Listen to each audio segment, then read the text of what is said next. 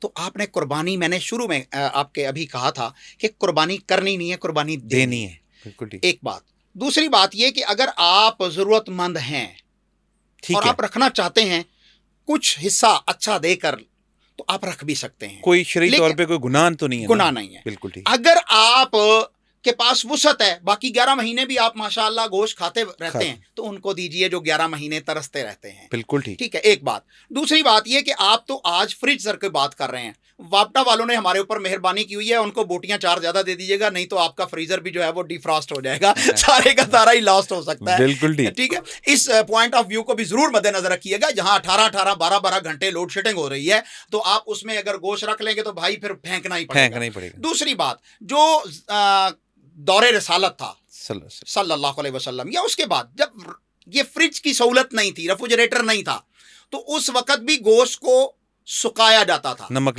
لگا کر اس کو خشک کیا جاتا تھا۔ اور میں نے خود اپنی والدہ ماجدہ کو، ہمارے گاؤں میں لائٹ نہیں ہوتی تھی، بہت عرصہ بعد میں جو ہے وہ لائٹ آئی، ریفریجریٹر کا تصور ہی نہیں تھا، تو گوشت کو خشک کر لیا جاتا تھا، اور پھر وہ پورا سال بھی چلایا جا سکتا تھا۔ اچھا، یہ ریفریجریٹر والا تو 6 مہینے زیادہ سے زیادہ آپ نکال لیں گے نا، زیادہ سے زیادہ، یہ بھی میں کہہ رہا ہوں، وگرنہ اس کا وہ ٹیسٹ نہیں رہے گا۔ تو گوشت کو عرب کی دنیا میں بھی خشک کر کے سیو کر لیا جاتا تھا، اور وہ پھر پورا سال اس کو استعمال کر سکتے تھے۔ یہ قربانی کے ساتھ ہی خاص نہیں ہے، عام دنوں میں بھی۔ یہاں تک کہ سنن ابن ماجہ کے اندر حدیث آتی ہے، رسول کائنات صلی اللہ علیہ وسلم جس جانور کو ذبح کرتے اس کے پائے رکھ لیتے۔ اچھا، کیسی بات ہے، پائے رکھ لیتے، اور پھر عید الاضحیٰ گزر جانے کے 15 دن بعد ان پاؤں کو بنایا جاتا۔ سیدنا علی المرتضیٰ رضی اللہ تعالیٰ عنہ ایک سفر سے آئے، اور ام المومنین سیدہ عائشہ رضی اللہ تعالیٰ عنہ کو پتہ چلا کہ آج علی جو ہیں وہ باہر سے آئے ہیں رضی اللہ عنہ۔ اماں جان نے خصوصی طور پر وہ قربانی کے بکرے کے پائے انہیں پکایا، اور پکا کر سیدنا علی رضی اللہ عنہ کو پیش کیا اور کھانا کھلایا۔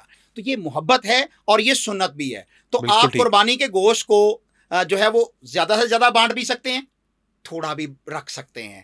آپ 3 حصوں میں ڈیوائیڈ کرنے کی جو لوگوں کے اندر مت پائی جاتی ہے، کتاب و سنت میں، شریعت کے اندر اس کی کوئی مثال نہیں ہے. ٹھیک ہے مفتی صاحب، آخر میں کیونکہ کل عید کی نماز خیر سے تمام مسلمان نے پڑھنی ہے اور پورے پاکستان میں پلس سعودی عرب میں بھی عید ہے، عید کی نماز کے اندر طریقہ کار بہت کم لوگوں کو پتہ ہے، اور اکثر ہم نے دیکھا ہے کہ لوگ جو تکبیرات مس بھی کر جاتے ہیں اور کئی رکوع میں چلے جاتے ہیں. اس کے بارے میں رہنمائی فرما دیں اور اتنے آسان طریقے سے بتائیے گا کہ ہر بندے کو اس کی سمجھ آ جائے. نماز عید امت مسلمہ کے لیے اللہ عز و جل کی طرف سے ایک بڑا تحفہ ہے، اور اس کے ذریعے اللہ عز و جل مسلمانوں کو جہنم سے آزاد کر دیتا ہے، عام معافی کا اعلان مل جاتا ہے. یہ اتنی بڑی سعادت ہے، اور اس سے بہت سارے لوگ بلکہ اکثریت محروم رہ جاتی ہے. کیوں؟ ہمارے یہاں پر کنسیپٹ ہے کہ خواتین تو عید پڑھنے نہیں جائیں گی. ہاں جی بالکل، بہت زیادہ لوگوں کے اندر، فیملیز کے اندر یہ مسئلہ ہے کہ نہیں جی آپ خواتین نہیں جائیں گے. جبکہ سیدہ ام عطیہ رضی اللہ تعالیٰ عنہ رسول اللہ صلی اللہ علیہ وسلم کی صحابی ہیں، وہ پوچھتی ہیں اللہ کے رسول صلی اللہ علیہ وسلم خواتین کے لیے، آپ نے فرمایا ہر خاتون نماز عید میں شامل ہوگی. کہا جی آج غربت کا دور ہے، پردہ نہیں ہے، جلباب نہیں ہے، عبایا نہیں ہے. فرمایا اپنی دوسری بہن کے پردے میں چھپ کر اس کے اندر لپٹ کر چلی جائے. اچھا، کچھ ایسی خواتین ہوں گی جن کو ایام مخصوص کی وجہ سے نماز کی چھٹی ہے، آپ نے فرمایا وہ بھی عیدگاہ میں حاضر ہوں گی، نماز میں شامل نہیں ہوں گی، علیحدہ بیٹھیں گی اور مسلمانوں کی دعا کے اندر شامل ہو جائیں گی، کیونکہ اس دن عام معافی ملنی ہے. تو اس لیے خواتین کو باپردہ ہو کر، زیب و زینت کو اختیار کیے بغیر یا چھپا کر، اور بالخصوص پرفیوم، ڈیوڈرنٹس، مختلف جو سپریز ہیں ان سے بچ کر، کیونکہ اگر آپ خوشبو لگا کر نکلیں گی تو آپ کی نماز نہیں ہوگی، بلکہ اس پر بہت سخت وعید ہے سرور کائنات صلی اللہ علیہ وسلم کی کہ ایسی عورت جو ہے وہ بدکار ہے اور اپنے گھر میں جا کے غسل کرے، کیونکہ اس کی خوشبو کی غیر مرد، اتنا دین جو ہے وہ غیرت والا ہے. تو لہذا خواتین پردے کی صورت میں جائیں، اور جہاں پر پردے کا انتظام ہو وہاں پر نماز عید خواتین بھی ادا کریں، اور جن کو نماز عید ادا نہیں کرنی وہ علیحدہ بیٹھیں گی لیکن خطبہ سنیں گی اور دعا میں شامل ہوں گی، اس اجر و ثواب سے مستفید ہوں گی. اب نماز کا طریقہ کیا ہے؟ سرور کائنات صلی اللہ علیہ وسلم نماز عید کے اندر باقی عام نمازوں سے کچھ اضافی تکبیرات کہتے تھے. ٹھیک ہے. ان ایام میں سب سے بڑا ذکر جو ہے وہ اللہ کا بڑائی بیان کرنا ہے. یہی وجہ ہے کہ چلتے پھرتے جیسے ہی ذی الحجہ کا چاند طلوع ہوتا ہے تو صحابہ کرام رضوان اللہ علیہم اجمعین اللہ اکبر لا الہ الا اللہ اللہ اکبر وللہ الحمد یہ پکارتے ہوتے تھے، یا اور دعائیں بھی اسی طرح ہیں، یا حجاج کرام بھی پورا سفر میں یہی تلبیہ کہہ رہے ہوتے ہیں. ٹھیک ہے، تو آپ جس علاقے میں ہیں وہاں پر یہ تکبیرات کہہ رہے ہیں، اللہ اکبر کبیرہ، اللہ اکبر واجل، اللہ اکبر وللہ الحمد، اور بہت ساری تکبیرات کے الفاظ ہیں جو مسنون ہیں، صحابہ کرام سے ثابت ہیں. تو آپ وہ الفاظ کہتے ہیں. صحابہ کرام تو بازاروں میں نکل جاتے تھے نا ان الفاظ کو دہرانے کے لیے. اور پھر قربانی والے دن بھی آپ نے ذبح کرتے ہوئے بسم اللہ واللہ اکبر پڑھنا ہے. آپ نے قربانی کے جانور کو جو ہے وہ لٹانا ہے قبلہ رخ، اور اس کو جو ہے وہ تکبیر پھیرتے ہوئے بھی آپ نے اللہ کی بڑائی کا بیان کرنا ہے کہ اللہ کے نام کے ساتھ شروع، بسم اللہ واللہ اکبر، اللہ سب سے بڑا ہے. ایک تو مفتی صاحب قطع کلامی معاف، یہ تکبیر جو قربانی کے ٹائم چھری پھیرتے ہوئے کرنی، اس کو آرام سے ایک بتا دیں. اس کی وجہ یہ ہے کہ کسائی جو ہے نا وہ 80% نہیں پڑھتے، اور اگر وہ نہیں پڑھ رہے تو کیا وہ جانور جو حلال ہوا بھی ہے کہ نہیں ہوا، اس نظریے سے ہم لوگوں کو پڑھنا چاہیے بیک اینڈ پہ کھڑے ہو کے. یہ ذرا کائنڈلی رہنمائی کر دیں پورے ناظرین کے لیے. میں پہلے نماز عید کا طریقہ بتا دوں، اس کے بعد کیونکہ قربانی ہے پھر میں قربانی کرنے کا طریقہ بھی عرض کر دیتا ہوں. تو اللہ کے نبی صلی اللہ علیہ وسلم عید الاضحیٰ ہوتا یا عید الفطر، ٹھیک ہے، اس کو سورج نکلنے کے کچھ دیر بعد ادا کر لیا کرتے تھے. ٹھیک ہے. بہت دیر کر دینا یہ بھی جائز نہیں ہے. یعنی کہ فجر آج کل ہو رہی ہے 3:15 کے اوپر، 5 کچھ منٹ پہ سورج نکل رہا ہے، 2 منٹ پہ، 3 منٹ پہ، 5 منٹ پہ سورج نکل رہا ہے. جو مساجد کے اندر یا اجتماع کے اندر 5:10 پہ نماز ہو رہی ہے وہ جائز ہے، بالکل سنت کے مطابق. ٹھیک ہے، پرفیکٹ نماز. اور وہ جو 9 بجے 10 بجے پڑھ رہے ہیں وہ سنت کے خلاف پڑھ رہے ہیں، وہ لیٹ ہے، سنت کے خلاف پڑھ رہے ہیں. تو سنت زیادہ. پھر اس عید پر کیونکہ جانور بھی ذبح کرنے ہوتے ہیں اور لوگوں کو جلدی ہوتی ہے، یہی وجہ ہے کہ لوگ ہیلا اختیار کر لیتے ہیں کہ اپنے جانور، یہ باقاعدہ کتابوں میں ہمارے بھائیوں نے لکھا ہوا ہے، حکیم الامت اشرف علی تھانوی صاحب کی کتاب ہے بہشتی زیور، اس میں لکھا ہوا ہے کہ آپ اگر شہر میں رہتے ہیں اور آپ کے قریب گاؤں ہے تو اپنی قربانی جو ہے وہ وہاں بھیج دیں، وہ فجر کی نماز کے بعد گاؤں والے تیا پانچا کر کے بھیج دیں تو آپ کی قربانی ہو گئی. تو بھائی یہ ہیلے ہیں شریعت کے خلاف. اچھا، نماز کے لیے کیا ہے کہ اللہ کے نبی صلی اللہ علیہ وسلم عید الاضحیٰ کے دن گھر سے بغیر کھائے پیے نکلتے تھے. ٹھیک ہے، یہ بہت اہم مسئلہ ہے. اور پھر آپ تکبیرات بآواز بلند کہتے ہوئے جاتے تھے، جس راستے سے گزر رہے ہیں تکبیرات کہتے ہوئے جاتے تھے. جب عیدگاہ میں جاتے تھے تو نہ اذان کہی جاتی تھی، نہ اقامت کہی جاتی تھی، اور نہ کوئی تکبیرات کہی جاتی تھی. ٹھیک ہے. جب نماز کا ٹائم جو بھی مقرر ہوتا اس میں جا کر رسول اللہ صلی اللہ علیہ وسلم تکبیر تحریمہ فرماتے. تکبیر تحریمہ کے بعد نماز کو شروع کر دیا جاتا. 2 رکعت نماز ہے، اور اس 2 رکعت نماز کے اندر پہلی رکعت کے اندر 7 تکبیرات ہیں جو اضافی ہیں تکبیر تحریمہ کے علاوہ. ثنا پڑھنے کے بعد یا جو ہے وہ تکبیر تحریمہ کے بعد آپ کوئی اور دعا بھی پڑھ سکتے ہیں. اس کے بعد سورۃ الفاتحہ شروع کرنے سے پہلے 7 تکبیرات اللہ کے نبی صلی اللہ علیہ وسلم پڑھتے تھے، اور ہر تکبیر کے ساتھ اپنے دونوں ہاتھوں کو کاندھوں تک بلند کرتے تھے. ٹھیک ہے. اچھا یہ آج کل تو صرف 4 تکبیرات ہوتی ہیں. 3 ہوتی ہیں. 3 سوری. ایک وہ تکبیر تحریمہ والی کر لیں تو 4 ہوتی ہے. 4 ہوگی. اچھا یہ 3 کی کوئی سند کوئی روایت نہیں ہے، پوری ذمہ داری سے کہہ رہا ہوں. کوئی عالم، کوئی مفتی، پھر پورے پاکستان کے اندر عید کی نماز غلط ہی پڑھی جا رہے ہیں. بھائی آج لائیو ٹیلی کاسٹ ہوتا ہے سعودی عرب سے عید کا خطبہ، عید کی نماز ہوتا ہے بالکل ہوتا ہے. تو بیت اللہ سے دیکھ لیں، مسجد نبوی شریف سے دیکھ لیں، وہاں پر نماز عید کی تکبیرات کتنی ہو رہی ہیں؟ 7 ہوتی ہیں. ٹھیک ہے. ٹھیک. ابھی آج جو ہے وہ اس وقت جب ہم پوڈ کاسٹ کر رہے ہیں تو وہاں پر حج ہو رہا ہے، یوم عرفہ ہے. جی عرفہ کے اندر سارے حج. تو اس کے بعد اگلے دن عید ہونی ہے جی وہاں پر بھی، اور الحمدللہ ہمارے پاس بھی اس دفعہ جو ہے وہ اللہ تعالیٰ نے پوری دنیا میں ایک ہی دن کا عید جو ہے وہ معاملہ کیا ہے. تو وہاں پر جو عید کی نماز ہوگی اس کے اندر امام کعبہ یا امام عید وہ 7 تکبیرات کہے گا، اور ہر تکبیر کے ساتھ ہاتھ اٹھائے گا اور پھر باندھ لے گا. ٹھیک ہے. اگلی بات، اس کے بعد آپ نے سورۃ الفاتحہ پڑھنی ہے. ٹھیک ہے. امام بھی پڑھے گا، آپ بھی پڑھیں گے، اور اس کے بعد جو ہے وہ امام کوئی اور سورت قرات کرے گا، اور قرات کرنے کے بعد جو ہے وہ تکبیر کہہ کر امام رکوع میں چلا جائے گا. رکوع سے اٹھے گا اور اس کے بعد سجدے میں، اور سجدے کے بعد 2 سجدے، اور پھر اس کے بعد جب اگلی رکعت کے لیے کھڑے ہونا ہے، دوسری رکعت کے لیے. ٹھیک ہے. ایک تو ہے سجدے سے اٹھنے کی تکبیر، وہ کاؤنٹ نہیں ہوگی. صحیح ہے. اب جب آپ کھڑے ہو گئے تو سورۃ الفاتحہ سے پہلے 5 تکبیرات پھر پڑھنی ہے. پہلی رکعت کے اندر 7 تکبیرات ہیں اور دوسری رکعت کے اندر 5 تکبیرات. ٹوٹل 12 زائد تکبیرات ہیں جو اللہ کے نبی صلی اللہ علیہ وسلم عید الفطر اور عید الاضحیٰ میں کیا کرتے تھے. سنن نبی داود کی صحیح ترین حدیث ہے، اور ہمارے بھائیوں نے پتہ نہیں کہاں سے 3 پہلی اور 3 دوسرے میں لے لی ہیں، اور اپنی طرف سے جناب لوگ بھی پوچھنے والے نہیں ہیں کہ حضرت جی 3 کیوں؟ بیت اللہ میں اگر 7 تکبیریں ہیں پہلی رکعت میں اور دوسری میں 5 ہیں، مسجد نبوی شریف میں 7 تکبیریں پہلی رکعت میں اور دوسری میں 5 ہیں، ہمارے پاکستان میں اور ہندوستان کے اندر یا افغانستان کے اندر جو ہیں وہ 3 تکبیریں کہاں سے آ گئیں؟ شریعت تو محمد رسول اللہ صلی اللہ علیہ وسلم کا نام ہے، اور شریعت تو شروع ہوئی ہے مکہ اور مدینہ سے، اور وہاں پر جو ہے وہ یہ قیامت تک کے لیے رہنا ہے، اور وہاں پر 12 تکبیرات پڑھی جا رہی ہیں. ہم 6 کیوں پڑھتے ہیں؟ اور تکبیر پڑھتے ہوئے اللہ کی بڑائی بیان کر رہے ہیں. کیا الفاظ کہنے سے زبان تھک جائے گی؟ تو سوچنے والی بات ہے. آپ نماز عید الفطر ہو یا عید الاضحیٰ ہو مسنون طریقے سے نماز پڑھیے. عام طور پر ہمارے جو ہے وہ نماز مسجدوں میں ادا کی جاتی ہے، ہر محلے کی مسجد میں عید ہو رہی ہے. بھائی نماز عید کا جو پیٹرن ہے وہ ہے اجتماعیت. ٹھیک ہے. اللہ کے نبی صلی اللہ علیہ وسلم کھلے میدان میں نماز عید ادا کرتے تھے، پورا مدینہ ایک ہی جگہ پر نماز ادا کرتا تھا. آج ہمارے مسلمان مختلف فرقوں میں بٹ گئے، پھر بھی فرقے کی ہر مسجد میں عید ہو رہی ہے. یہ نہیں ہے کہ چلے یار ہم دوسرے کے پیچھے نہیں پڑتے، اپنے فرقے کی ایک جگہ پر اکٹھے ہو کر نماز پڑھ لیں. تو بھائی نماز عید کو ایک بڑے اجتماع کے اندر کنورٹ کرنا، یہ اس کی شان و شوکت ہے اور اس کی حکمت ہے. اگر کوئی مجبوری ہو جائے، بارش ہے، پھر آپ اپنے علاقائی مسجد تو پھر علاقائی مسجد میں کر سکتے ہیں، لیکن اجتماعی طور پر کھلے میدان میں نماز عید ادا کرنا یہ درست ہے اور سنت ہے. اگر جگہ نہ ہو، جیسے کہ کنجسٹڈ ایریا لاہور کے مختلف ایسے ایریاز ہیں جو پرانے ہیں وہاں پر جگہ ہی نہیں ہے، تو پھر مسجد میں ادا کرنا بھی جائز اور درست ہوگی. بالکل ٹھیک. لیکن نماز وہی ہوگی جو 12 تکبیرات اللہ کے نبی صلی اللہ علیہ وسلم نے پڑھی ان کے ساتھ ہوگی. اب نماز سے سلام پھیر لیا، سلام پھیرنے کے بعد امام کھڑا ہوگا اور خطبہ دے گا. بالکل وہ خطبہ نماز کا حصہ ہے، آپ نے چھوڑ کے نہیں جانا. ٹھیک ہے. وہ نماز کا حصہ ہے. کئی لوگ اٹھ کے سلام پھرتے ساتھ ہی اٹھ کے چلے جائیں گے اور جا کے جلدی سے جناب ذبح کر دیتے ہیں. تو نہیں بھائی، آپ نے سنت کی مخالفت کی ہے.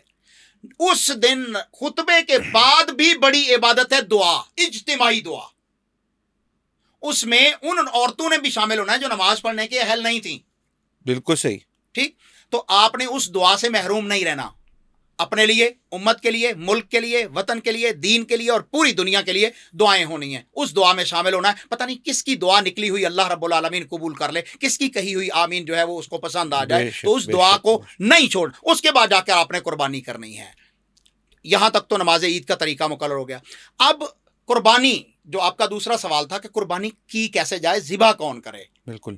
تو قربانی کو اپنے ہاتھ سے ذبح کرنا یہ افضل عمل ہے. وہ ابراہیم علیہ السلام نے اپنے بیٹے کو ذبح کیا تھا نا, بالکل بالکل, وہ تو اللہ نے بچا لیا تھا, انہوں نے ذبح کیا تھا. قد صدقت الرؤیا, ابراہیم تو نے خواب سچا کر دکھایا. اللہ نے اپنے امر کے ذریعے دمبا بھیج کر اسماعیل کو بچا لیا نا بے شک. علیہ الصلوۃ والسلام.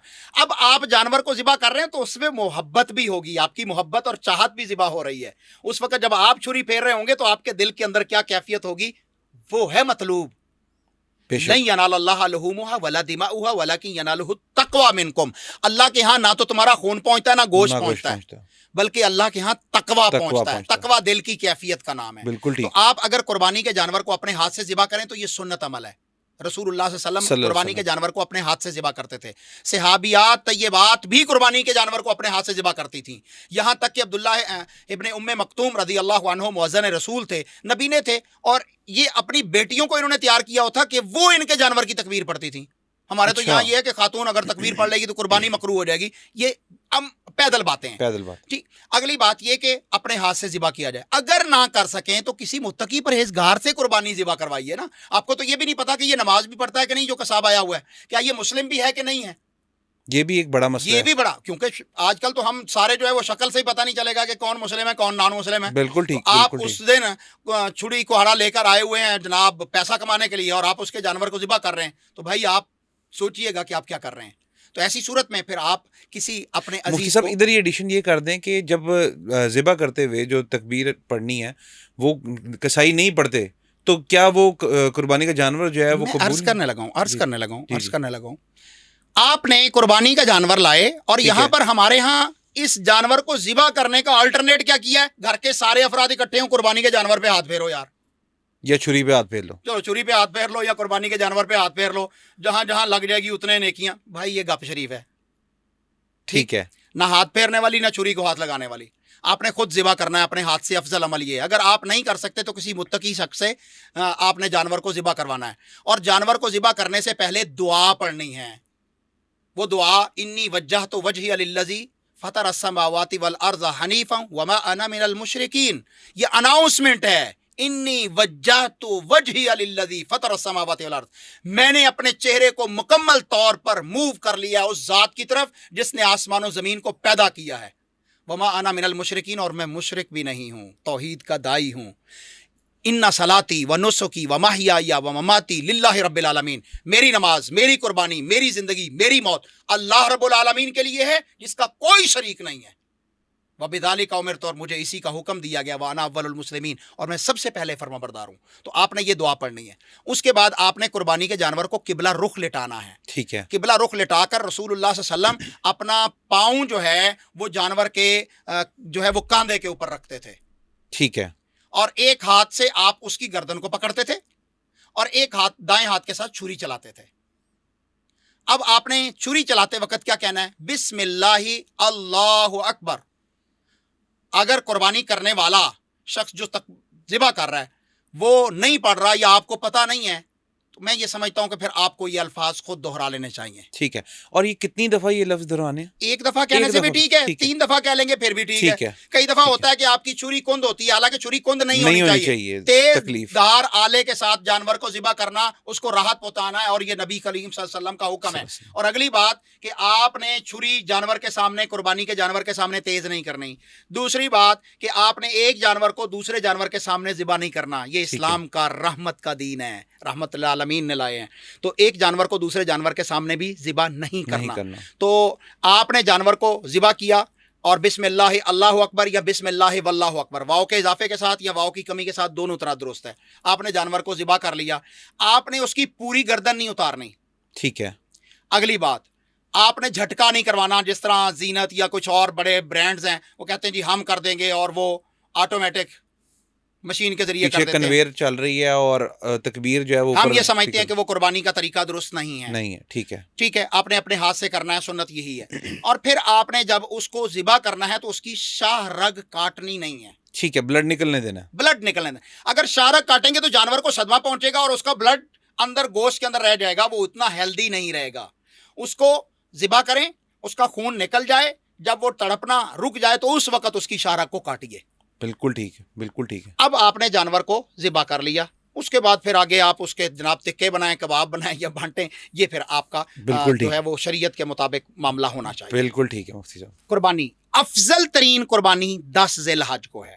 ٹھیک ہے، اس دن اللہ کی راہ میں قربانی کا خون بہانا اللہ کو سب سے بڑا پسندیدہ عمل ہے۔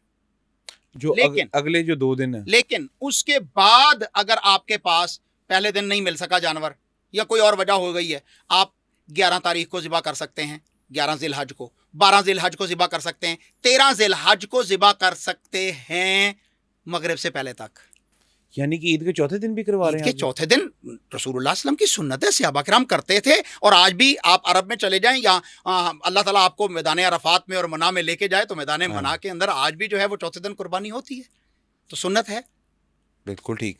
اسلام نے اجازت دی ہے، رخصت دی ہے۔ اچھا، ایک ہمارے ہی ایک اسکالر ہیں سوشل میڈیا کے، مفتی صاحب بڑے مشہور، شاید آپ کو بھی پسند ہوں، انجینئر محمد علی مرزا صاحب، وہ یہ فرما گئے کہ اونٹ کے جو ہے وہ 10 حصے ہوتے ہیں، 7 حصے نہیں ہوتے۔ اس کے بارے میں کیا شرعی طور پہ کیا اس بات کی حیثیت ہے؟ اچھا جی، پہلی تو بات یہ کہ میں اللہ کے نبی صلی اللہ علیہ وسلم کے فرمان کو پہنچانے کا پابند ہوں۔ بے شک، رسول اللہ صلی اللہ علیہ وسلم نے گائے یا بیل ان کے اندر 7 حصے کیے ہیں، 7 ٹھیک ہے، قربانیاں ہو سکتی ہیں۔ ٹھیک ہے، اور اونٹ جو ہے، اگر وہ اونٹ ہے حاجی کا، حاجی کا، حاجی کا اسے ہدی کہتے ہیں، اس ٹھیک ہے، قربانی کو ہدی، ہدی کہتے ہیں، وہاں پر 7 حصے ہو سکتے ہیں میکسیمم۔ ٹھیک ہے، اور اگر آپ اضحیہ کر رہے ہیں، جو عام قربانیاں ہم پوری گھر کے دنیا میں اندر کر آپ رہے کرتے ہیں، ہیں، ٹھیک ہے، تو اس میں 10 حصے ہو سکتے ہیں، ہو سکتے ہیں، بالکل صحیح مسلم کی صحیح حدیث ہے، ٹھیک ہے، رسول اللہ صلی اللہ علیہ وسلم اور صحابہ نے کیے ہیں اور کرنے چاہیے۔ اگر آپ کے پاس وسعت ہے تو بھائی آپ پورا اونٹ بھی کر سکتے ہیں، رسول اللہ صلی اللہ علیہ وسلم نے 100 اونٹ بھی کیے ہیں۔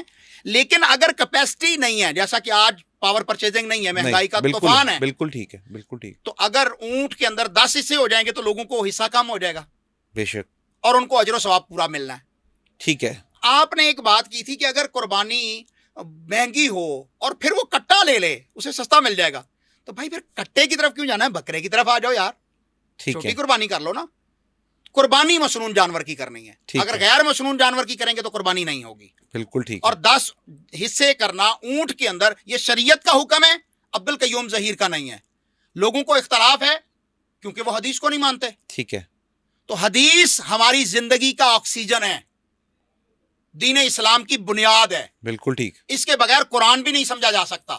اور اگر آپ کے پاس بائنگ کیپیسٹی نہیں ہے، آپ پرچیز نہیں کر سکتے قربانی کا جانور پہلے دن، دوسرے دن، تیسرے دن، چوتھے دن آپ کے پاس کوئی کسی طرح بھی اللہ تعالیٰ سبب لگا دیتے ہیں، تو آپ چوتھے دن بھی قربانی کر سکتے ہیں مغرب سے پہلے۔ یہ چوتھے دن تو بھائی منڈی میں جانور آپ کو بڑی آسانی سے مل سکتا ہے نا۔ بالکل، لوگوں کو عام طور پہ شریعت کا مسئلے کا پتہ نہیں ہے، رخصت کا پتہ نہیں ہے، اس دن تو آپ کو سستا جانور مل جائے گا، جی جی، اور آپ لائیں اسے قربان کر دیں۔ چوتھے دن کی اجازت بھی شریعت میں موجود ہے، ٹھیک ہے، اور یہ احادیث نماز مغرب مبارکہ سے یہ ثابت ہے، بالکل احادیث مبارکہ کوئی سے ریفرنس کوڈ کر دیں گے سنن تو بہقی سے، ٹھیک اور ہے، اسی طرح صحیح ابن حبان سے اور ٹھیک ہے، سنن ترمذی سے ٹھیک ہے، یہ احادیث موجود ہیں۔ جبیر ٹھیک ابن ہے، مطعم رضی اللہ تعالیٰ عنہ، سیدنا علی المرتضیٰ رضی اللہ تعالیٰ عنہ، جابر ابن عبداللہ رضی اللہ تعالیٰ عنہ، ان سے یہ احادیث موجود ہیں۔ مگر یہ صرف مجبوری کے تحت ہے، اچھا، شریعت کی اجازت ہے بھائی، ٹھیک ہے، پہلے دن افضل ہے، اس کا کوئی مقابلہ نہیں ہو سکتا، ٹھیک ہے، لیکن آپ دوسرے دن کر لیں، شریعت کی بھائی دوسرے دن کی اجازت مانگ رہے ہیں، تیسرے دن کی اجازت مان رہے ہیں، چوتھے دن کی اپنی مرضی سے نہیں مان رہے، تو بھائی